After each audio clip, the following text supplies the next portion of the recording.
Good morning dear students. ਆਪਾਂ ਅੱਜ ਤੁਹਾਡਾ ਸੋਸ਼ਲ ਸਾਇੰਸ ਦਾ ਸੈਕਿੰਡ ਲੈਸਨ ਕੁਦਰਤੀ ਸਾਧਨ ਪੜ੍ਹਾਂਗੇ। ਬੱਚਿਓ, ਜਿਵੇਂ ਕਿ ਆਪਾਂ ਪਿਛਲੇ ਲੈਸਨ ਦੇ ਵਿੱਚ ਪੜ੍ਹਿਆ, ਸਾਧਨ ਉਹ ਵਸਤੂਆਂ ਹੁੰਦੀਆਂ ਹਨ ਜਿਹੜੀਆਂ ਮਨੁੱਖ ਦੀਆਂ ਲੋੜਾਂ ਦੀ ਪੂਰਤੀ ਕਰਦੀਆਂ ਹਨ। ਇਹ ਦੋ ਤਰ੍ਹਾਂ ਦੇ ਹੁੰਦੇ ਹਨ, ਕੁਦਰਤੀ ਸਾਧਨ ਅਤੇ ਗੈਰ ਕੁਦਰਤੀ ਸਾਧਨ, ਜਾਣੀ ਕਿ ਮਨੁੱਖ ਦੇ ਦੁਆਰਾ ਬਣਾਏ ਗਏ ਸਾਧਨ। ਇਸ ਚੈਪਟਰ ਦੇ ਵਿੱਚ ਆਪਾਂ ਕੁਦਰਤੀ ਸਾਧਨਾਂ ਦੇ ਬਾਰੇ ਵਿੱਚ ਪੜ੍ਹਾਂਗੇ। ਕੁਦਰਤੀ ਸਾਧਨ ਕੀ ਹੁੰਦੇ ਆ, ਇਹਨਾਂ ਦੀਆਂ ਕਿਹੜੀਆਂ ਕਿਸਮਾਂ, ਇਸ ਦੇ ਬਾਰੇ ਵਿੱਚ ਆਪਾਂ ਇਸ ਚੈਪਟਰ ਦੇ ਵਿੱਚ ਪੜ੍ਹਾਂਗੇ। ਚਲੋ ਬੱਚਿਓ, ਹੁਣ ਆਪਾਂ ਸਟਾਰਟ ਕਰਦੇ ਹਾਂ। ਭੂਮੀ, ਪਾਣੀ, ਮਿੱਟੀ, ਬਨਸਪਤੀ ਅਤੇ ਖਣਿਜ ਪਦਾਰਥ ਆਦਿ ਦੇ ਰੂਪ ਵਿੱਚ ਮਿਲੇ ਕੁਦਰਤੀ ਖਜ਼ਾਨਿਆਂ ਨੂੰ ਕੁਦਰਤੀ ਸਾਧਨਾਂ ਦਾ ਨਾਂ ਦਿੱਤਾ ਜਾਂਦਾ ਹੈ। ਇਹ ਸਾਧਨ ਕਿਸੇ ਦੇਸ਼ ਦੀ ਅਰਥ ਵਿਵਸਥਾ ਦੀ ਰੀੜ੍ਹ ਦੀ ਹੱਡੀ ਅਖਵਾਉਂਦੇ ਹਨ। ਇਹ ਸਾਧਨ ਕਿਸੇ ਦੇਸ਼ ਦੀ ਤਾਕਤ ਅਤੇ ਖੁਸ਼ਹਾਲੀ ਦਾ ਆਧਾਰ ਮੰਨੇ ਜਾਂਦੇ ਹਨ। ਅਸੀਂ ਇਹਨਾਂ ਕੁਦਰਤੀ ਸਾਧਨਾਂ ਨੂੰ ਹੇਠ ਲਿਖੇ ਸਿਰਲੇਖਾਂ ਅਧੀਨ ਪੜ੍ਹਾਂਗੇ। ਫਸਟ ਹੈ ਭੂਮੀ ਸਾਧਨ, ਸੈਕਿੰਡ ਮਿੱਟੀ ਸਾਧਨ, ਥਰਡ ਪਾਣੀ ਸਾਧਨ, ਫੋਰਥ ਕੁਦਰਤੀ ਬਨਸਪਤੀ, ਫਿਫਥ ਜੰਗਲੀ ਜੀਵ, ਸਿਕਸਥ ਖਣਿਜ ਅਤੇ ਸ਼ਕਤੀ ਸਾਧਨ। ਸਭ ਤੋਂ ਪਹਿਲਾਂ ਆਉਂਦਾ ਭੂਮੀ ਸਾਧਨ। ਪਰ ਜਿਵੇਂ ਉਹ ਪਿਛਲੀ ਲੈਸਨ ਦੇ ਵਿੱਚ ਪੜ੍ਹਿਆ ਸੀ ਕਿ ਭੂਮੀ ਮਨੁੱਖ ਦੇ ਲਈ ਇੱਕ ਬਹੁਤ ਹੀ ਮਹੱਤਵਪੂਰਨ ਸਾਧਨ ਆ, ਕਿਉਂਕਿ ਮਨੁੱਖ ਆਪਣੀਆਂ ਜਿੰਨੀਆਂ ਵੀ ਆਰਥਿਕ ਕਿਰਿਆਵਾਂ ਕਰਦਾ ਉਹ ਸਾਰੀਆਂ ਭੂਮੀ ਸਾਧਨ ਦੇ ਉੱਪਰ ਹੀ ਕਰਦਾ। ਸਮੇਂ ਦੇ ਆਰੰਭ ਤੋਂ ਹੀ ਮਨੁੱਖ ਆਪਣੀਆਂ ਲੋੜਾਂ ਵਾਸਤੇ ਭੂਮੀ ਨੂੰ ਵਰਤਦਾ ਆ ਰਿਹਾ ਹੈ। ਇਸ ਦੀ ਵਰਤੋਂ ਆਦਮੀ ਦੇ ਜੀਵਨ ਵਿੱਚ ਬੜਮੁੱਲਾ ਸਥਾਨ ਰੱਖਦੀ ਹੈ। ਇਨਸਾਨ ਇਸ ਭੂਮੀ 'ਤੇ ਹੀ ਰਹਿੰਦਾ ਹੈ ਅਤੇ ਆਪਣੀਆਂ ਹੋਰ ਸਾਰੀਆਂ ਕਿਰਿਆਵਾਂ ਕਰਦਾ ਹੈ। ਆਦਮੀ ਆਪਣੀਆਂ ਬਹੁਤ ਸਾਰੀਆਂ ਲੋੜਾਂ ਦੀ ਪੂਰਤੀ ਲਈ ਭੂਮੀ 'ਤੇ ਨਿਰਭਰ ਕਰਦਾ ਹੈ। ਇਸ ਭੂਮੀ ਨੂੰ ਮਨੁੱਖ ਆਪਣੀਆਂ ਆਰਥਿਕ ਜਾਂ ਸੱਭਿਆਚਾਰਕ ਕਿਰਿਆਵਾਂ ਵਾਸਤੇ ਵਰਤੋਂ ਵਿੱਚ ਲਿਆਉਂਦਾ ਹੈ। ਸਟੂਡੈਂਟਸ, ਜਿਵੇਂ ਤੁਹਾਨੂੰ ਪਤਾ ਹੀ ਆ ਕਿ ਧਰਤੀ ਦਾ ਲਗਭਗ 29% ਹਿੱਸਾ ਭੂਮੀ ਆ, ਜਾਣੀ ਕਿ ਜ਼ਮੀਨ ਆ, ਅਤੇ 71% ਹਿੱਸਾ ਕੀ ਆ, ਪਾਣੀ ਆ। ਇਹ 29% ਹਿੱਸਾ ਅੱਗੋਂ ਕਈ ਧਰਾਤਲੀ ਭਾਗਾਂ ਦੇ ਵਿੱਚ ਵੰਡਿਆ ਹੋਇਆ, ਜਿਨ੍ਹਾਂ ਦੇ ਵਿੱਚ ਪਹਾੜ, ਪਠਾਰ, ਮੈਦਾਨ ਆ ਜਾਂਦੇ ਆ। ਮਨੁੱਖ ਦੀਆਂ ਆਰਥਿਕ ਕਿਰਿਆਵਾਂ ਧਰਾਤਲੀ ਰੂਪ ਦੇ ਅਨੁਸਾਰ ਬਦਲਦੀਆਂ ਰਹਿੰਦੀਆਂ ਹਨ। ਸੰਸਾਰ ਦੇ ਪਰਬਤੀ ਭਾਗ ਮਨੁੱਖ ਦੇ ਰਹਿਣ ਵਾਸਤੇ ਜ਼ਿਆਦਾ ਢੁਕਵੇਂ ਨਹੀਂ ਹਨ। ਇਸ ਲਈ ਜਿੰਨੇ ਵੀ ਮੈਦਾਨੀ ਭਾਗ ਆ ਦੁਨੀਆ ਵਿੱਚ, ਉੱਥੋਂ ਦੀ ਵਸੋਂ ਸੰਖਿਆ ਜ਼ਿਆਦਾ ਪਾਈ ਜਾਂਦੀ ਆ। ਭਾਰਤ ਦੇਸ਼ ਦੀ ਗਿਣਤੀ ਵੱਡੇ ਦੇਸ਼ਾਂ ਵਿੱਚ ਆਉਂਦੀ ਆ। ਇਸ ਦਾ ਲੰਬਾ ਚੌੜਾ ਆਕਾਰ ਹੀ ਇਸ ਦਾ ਇੱਕ ਮਹੱਤਵਪੂਰਨ ਸਾਧਨ ਹੈ। ਇਸ ਦਾ ਖੇਤਰਫਲ 32,87,782 ਵਰਗ ਕਿਲੋਮੀਟਰ ਹੈ। ਭਾਰਤ ਦਾ ਲਗਭਗ 30% ਹਿੱਸਾ ਪਹਾੜੀ ਹੈ। ਇਹਨਾਂ ਪਹਾੜਾਂ ਨੂੰ ਸਾਧਨਾਂ ਦਾ ਭੰਡਾਰ ਵੀ ਕਹਿੰਦੇ ਹਨ। ਇਹ ਸੁੰਦਰਤਾ ਦੇ ਪੱਖ ਤੋਂ ਵੀ ਦੇਸ਼ ਲਈ ਮਹੱਤਵਪੂਰਨ ਹਨ। ਪਠਾਰ ਕੁੱਲ ਖੇਤਰਫਲ ਦਾ ਲਗਭਗ 27% ਹਿੱਸਾ ਹਨ। ਇਹਨਾਂ ਪਠਾਰਾਂ ਤੋਂ ਵੀ ਸਾਨੂੰ ਕਈ ਤਰ੍ਹਾਂ ਦੇ ਖਣਿਜ ਪਦਾਰਥ ਪ੍ਰਾਪਤ ਹੁੰਦੇ ਹਨ। ਇਹਨਾਂ 'ਤੇ ਖੇਤੀ ਵੀ ਕੀਤੀ ਜਾਂਦੀ ਹੈ। ਮੈਦਾਨ ਖੇਤੀਯੋਗ ਅਤੇ ਸੰਘਣੀ ਵਸੋਂ ਵਾਲੇ ਖੇਤਰ ਹੁੰਦੇ ਹਨ।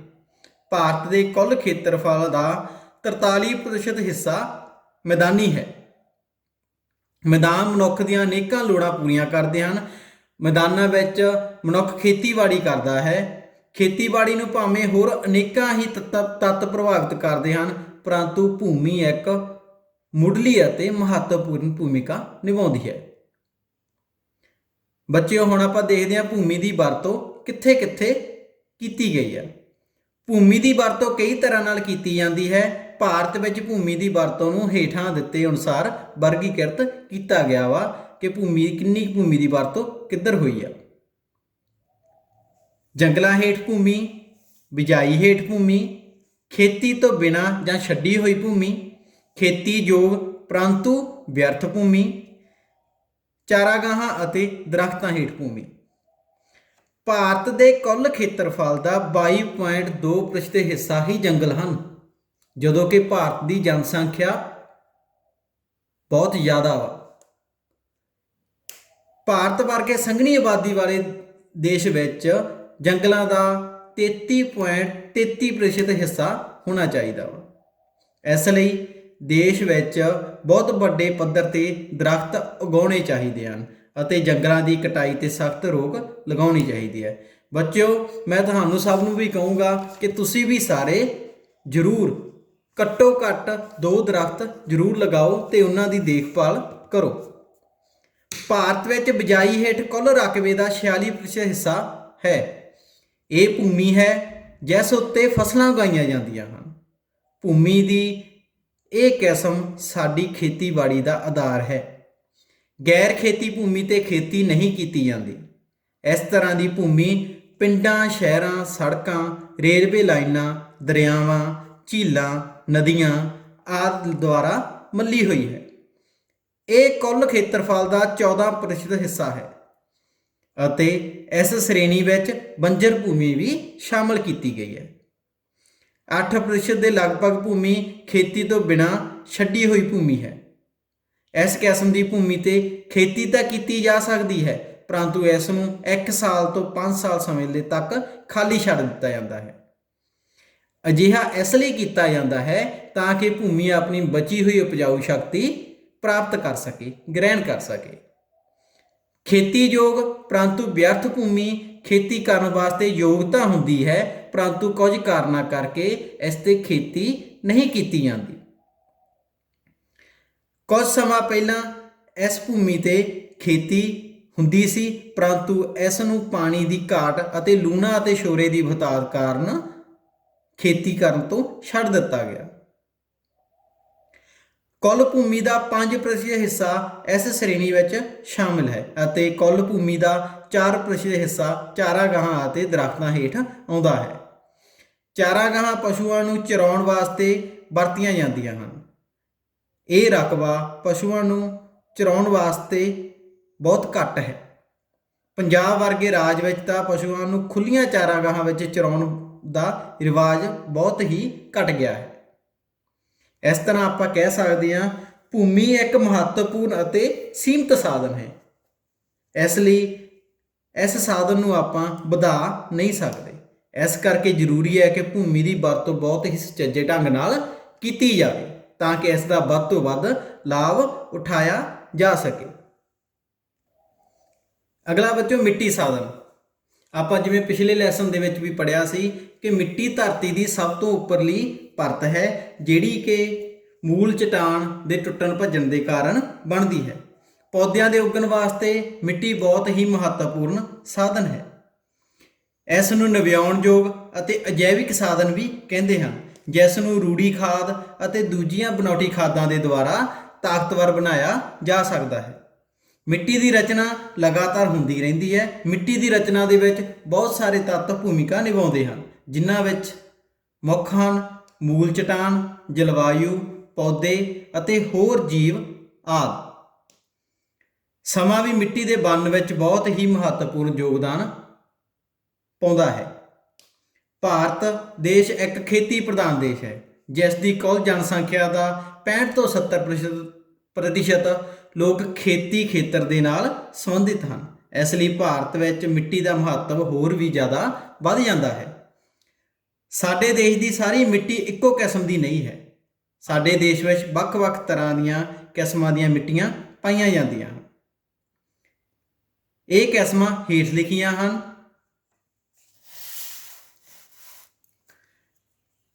ਜਲੋਢੀ ਮਿੱਟੀ, ਮਾਰੂਥਲੀ ਮਿੱਟੀ, ਲੈਟਰਾਈਟ ਮਿੱਟੀ, ਕਾਲੀ ਮਿੱਟੀ, ਲਾਲ ਮਿੱਟੀ, ਜੰਗਲੀ ਅਤੇ ਪਰਬਤੀ ਮਿੱਟੀ। ਸਭ ਤੋਂ ਪਹਿਲਾਂ ਆਪਾਂ ਜਲੋਢੀ ਮਿੱਟੀ ਦੀ ਗੱਲ ਕਰਦੇ ਹਾਂ। ਦੇਸ਼ ਦੇ ਲਗਭਗ 45% ਹਿੱਸੇ ਵਿੱਚ ਬੱਚਿਓ ਇਹ ਮਿੱਟੀ ਪਾਈ ਜਾਂਦੀ ਹੈ। ਇਸ ਕਿਸਮ ਦੀ ਮਿੱਟੀ ਸਾਡੀ ਖੇਤੀਬਾੜੀ ਨੂੰ ਪ੍ਰਫੁੱਲਤ ਕਰਨ ਵਿੱਚ ਬਹੁਤ ਮਹੱਤਵਪੂਰਨ ਯੋਗਦਾਨ ਪਾਉਂਦੀ ਹੈ। ਇਹ ਮਿੱਟੀ ਨਦੀਆਂ ਅਤੇ ਦਰਿਆਵਾਂ ਦੇ ਦੁਆਰਾ ਲਿਆ ਕੇ ਵਿਛਾਈ ਜਾਂਦੀ ਹੈ। ਨਦੀਆਂ ਅਤੇ ਦਰਿਆਵਾਂ ਤੋਂ ਇਲਾਵਾ ਸਮੁੰਦਰੀ ਲਹਿਰਾਂ ਵੀ ਇਸ ਮਿੱਟੀ ਨੂੰ ਜਮ੍ਹਾਂ ਕਰਦੀਆਂ ਹਨ। ਜਦੋਂ ਹੜ੍ਹ ਆਉਂਦੇ ਆ ਤਾਂ ਨਦੀਆਂ ਦਾ ਪਾਣੀ ਦੂਜੇ ਖੇਤਰਾਂ ਦੇ ਵਿੱਚ ਆਪਣੇ ਰਸਤੇ ਤੋਂ ਬਾਹਰ ਆ ਜਾਂਦਾ ਹੈ ਤੇ ਇਸ ਮਿੱਟੀ ਦਾ ਜਮਾਅ ਉਹਨਾਂ ਖੇਤਰਾਂ ਦੇ ਵਿੱਚ ਕਰਦਾ ਹੈ। ਖਾਡਰ ਨਵੀਂ ਜੰਮੀ ਹੋਈ ਅਤੇ ਬਾਂਗਰ ਪੁਰਾਣੀ ਜੰਮੀ ਹੋਈ ਮਿੱਟੀ ਨੂੰ ਕਿਹਾ ਜਾਂਦਾ ਹੈ। ਭਾਰਤ ਦੇ ਉੱਤਰੀ ਮੈਦਾਨਾਂ ਵਿੱਚ ਮੁੱਖ ਤੌਰ ਤੇ ਜਲੌੜ ਕਿਸਮ ਦੀ ਮਿੱਟੀ ਹੀ ਪਾਈ ਜਾਂਦੀ ਹੈ। ਇਹਨਾਂ ਮੈਦਾਨਾਂ ਨੂੰ ਸਿੰਧ, ਗੰਗਾ, ਬ੍ਰਹਮਪੁੱਤਰ ਦੇ ਮੈਦਾਨ ਵੀ ਕਿਹਾ ਜਾਂਦਾ ਹੈ। ਇਹਨਾਂ ਮੈਦਾਨਾਂ ਦੀ ਰਚਨਾ ਉੱਤਰੀ ਭਾਰਤ ਤੋਂ ਆਉਂਦੇ 3 ਮੁੱਖ ਦਰਿਆ ਸਿੰਧ, ਗੰਗਾ, ਬ੍ਰਹਮਪੁੱਤਰ ਅਤੇ ਇਹਨਾਂ ਦੀਆਂ ਸਹਾਇਕ ਨਦੀਆਂ ਦੁਆਰਾ ਕੀਤੀ ਗਈ ਹੈ। ਜਲੌੜ ਮਿੱਟੀ ਦੇ ਬਣੇ ਹੋਏ ਇਹ ਮੈਦਾਨ ਖੇਤੀ ਦੇ ਪੱਖ ਤੋਂ ਬਹੁਤ ਮਹੱਤਵਪੂਰਨ ਮੰਨੇ ਜਾਂਦੇ ਹਨ। ਬੱਚਿਓ, ਜਲੌੜੀ ਮਿੱਟੀ ਬਹੁਤ ਜ਼ਿਆਦਾ ਉਪਜਾਊ ਮੰਨੀ ਜਾਂਦੀ ਹੈ। ਅਗਲੀ ਹੈਗੀ ਆ ਕਾਲੀ ਮਿੱਟੀ। ਇਸ ਨੂੰ ਰੇਗੁਰ ਜਾਂ ਕਪਾਹੀ ਮਿੱਟੀ ਵੀ ਕਿਹਾ ਜਾਂਦਾ ਹੈ, ਕਿਉਂਕਿ ਕਾਲੀ ਮਿੱਟੀ ਦੇ ਵਿੱਚ ਕਪਾਹ ਦੀ ਖੇਤੀ ਬਹੁਤ ਢੁਕਵੇਂ ਢੰਗ ਨਾਲ ਹੋ ਸਕਦੀ ਹੈ। ਕਾਲੀ ਮਿੱਟੀ ਕਪਾਹ ਲਈ ਬਹੁਤ ਢੁਕਵੀਂ ਮੰਨੀ ਜਾਂਦੀ ਹੈ, ਇਸ ਲਈ ਇਸ ਦਾ ਨਾਂ ਕਪਾਹੀ ਮਿੱਟੀ ਵੀ ਪੈ ਗਿਆ। ਕਾਲੀ ਮਿੱਟੀ ਅਗਨੀ ਚਟਾਨਾਂ ਤੋਂ ਬਣੀ ਹੋਈ ਹੈ ਅਤੇ ਦੇਸ਼ ਦੀ ਕੁੱਲ ਭੂਮੀ ਦੇ 16.6 ਹਿੱਸੇ ਵਿੱਚ ਮਿਲਦੀ ਹੈ। ਇਸ ਕਿਸਮ ਦੀ ਮਿੱਟੀ ਮੁੱਖ ਤੌਰ ਤੇ ਮਹਾਰਾਸ਼ਟਰ, ਮੱਧ ਪ੍ਰਦੇਸ਼, ਕਰਨਾਟਕ, ਆਂਧਰਾ ਪ੍ਰਦੇਸ਼, ਗੁਜਰਾਤ ਅਤੇ ਤਾਮਿਲਨਾਡੂ ਰਾਜਾਂ ਵਿੱਚ ਮਿਲਦੀ ਹੈ। ਕਾਲੀ ਮਿੱਟੀ ਆਪਣੇ ਅੰਦਰ ਨਮੀ ਨੂੰ ਕਾਫੀ ਦੇਰ ਤੱਕ ਸਮਾ ਕੇ ਰੱਖ ਸਕਦੀ ਹੈ। ਇਸ ਨੂੰ ਬਹੁਤ ਉਪਜਾਊ ਮੰਨਿਆ ਜਾਂਦਾ ਹੈ। ਕਪਾਹ, ਕਣਕ, ਜਵਾਰ, ਅਲਸੀ, ਤੰਬਾਕੂ, ਸੂਰਜਮੁਖੀ ਆਦਿ ਫਸਲਾਂ ਇਸ ਤਰ੍ਹਾਂ ਦੀ ਮਿੱਟੀ ਤੇ ਉਗਾਈਆਂ ਜਾ ਸਕਦੀਆਂ ਹਨ। ਜੇਕਰ ਸਿੰਚਾਈ ਦਾ ਪ੍ਰਬੰਧ ਹੋਵੇ ਤਾਂ ਚਾਵਲ ਅਤੇ ਗੰਨੇ ਵਰਗੀਆਂ ਫਸਲਾਂ ਵੀ ਇਸ ਮਿੱਟੀ ਉੱਪਰ ਉਗਾਈਆਂ ਜਾ ਸਕਦੀਆਂ ਹਨ। ਬੱਚਿਓ, ਬਸ ਅੱਜ ਲੈਸਨ ਤੱਕ ਆਪਾਂ ਤੁਹਾਡਾ ਇੰਨਾ ਹੀ ਕਰਦੇ ਹਾਂ। ਮਿੱਟੀ ਦੀਆਂ ਅਗਲੀਆਂ ਕਿਸਮਾਂ ਆਪਾਂ ਕੱਲ੍ਹ ਕਰਾਂਗੇ। ਹੁਣ ਆਪਣਾ ਹੋਮਵਰਕ, ਤੁਹਾਡਾ ਫਸਟ ਕੁਐਸਚਨ ਆ, ਭੂਮੀ ਨੂੰ ਮੁੱਖ ਤੌਰ ਤੇ ਕਿਹੜੇ ਧਰਾਤਲੀ ਭਾਗਾਂ ਵਿੱਚ ਵੰਡਿਆ ਜਾ ਸਕਦਾ ਹੈ। ਸੈਕਿੰਡ ਕੁਐਸਚਨ, ਮੈਦਾਨਾਂ ਦਾ ਕੀ ਮਹੱਤਵ ਹੈ। ਥਰਡ ਕੁਐਸਚਨ, ਉਹ ਕਿਹੜੇ ਤੱਤ ਹਨ ਜੋ ਮਿੱਟੀ ਦੀ ਰਚਨਾ ਵਿੱਚ ਸਹਾਇਤਾ ਕਰਦੇ ਹਨ। ਤੁਹਾਡਾ ਫੋਰਥ ਕੁਐਸਚਨ ਆ, ਭਾਰਤ ਵਿੱਚ ਮਿੱਟੀ ਦੀਆਂ ਕਿਹੜੀਆਂ ਕਿਸਮਾਂ ਪਾਈਆਂ ਜਾਂਦੀਆਂ ਹਨ। ਤੁਹਾਡਾ ਫਿਫਥ ਕੁਐਸਚਨ, ਕਾਲੀ ਮਿੱਟੀ ਵਿੱਚ ਕਿਹੜੀਆਂ ਫਸਲਾਂ ਉਗਾਈਆਂ ਜਾ ਸਕਦੀਆਂ ਹਨ। ਬੱਚਿਓ, ਤੁਹਾਡੇ ਸ਼ਾਰਟ ਕੁਐਸਚਨ ਨੇ, ਭਾਰਤ ਵਿੱਚ ਭੂਮੀ ਦੀ ਵਰਤੋਂ ਕਿਸ ਤਰ੍ਹਾਂ ਕੀਤੀ ਜਾ ਰਹੀ ਹੈ। ਸੈਕਿੰਡ ਕੁਐਸਚਨ, ਮਿੱਟੀ ਦੀਆਂ ਕਿਸਮਾਂ ਦੱਸੋ ਅਤੇ ਦੇਸ਼ ਦੀ ਜਲੌਡੀ ਮਿੱਟੀ ਦੀ ਮਹੱਤਤਾ ਦੱਸੋ। ਬੱਚਿਓ, ਤੁਸੀਂ ਇਹ ਸਾਰੇ ਕੁਐਸਚਨ ਆਪਣੀ ਨੋਟਬੁੱਕ ਤੇ ਸੋਹਣੇ ਕਰਕੇ ਉਤਾਰ ਲੈਣੇ ਨੇ। ਬਾਕੀ ਦਾ ਲੈਸਨ ਆਪਾਂ ਤੁਹਾਡਾ ਕੱਲ੍ਹ ਨੂੰ ਕਰਾਂਗੇ। Thank you.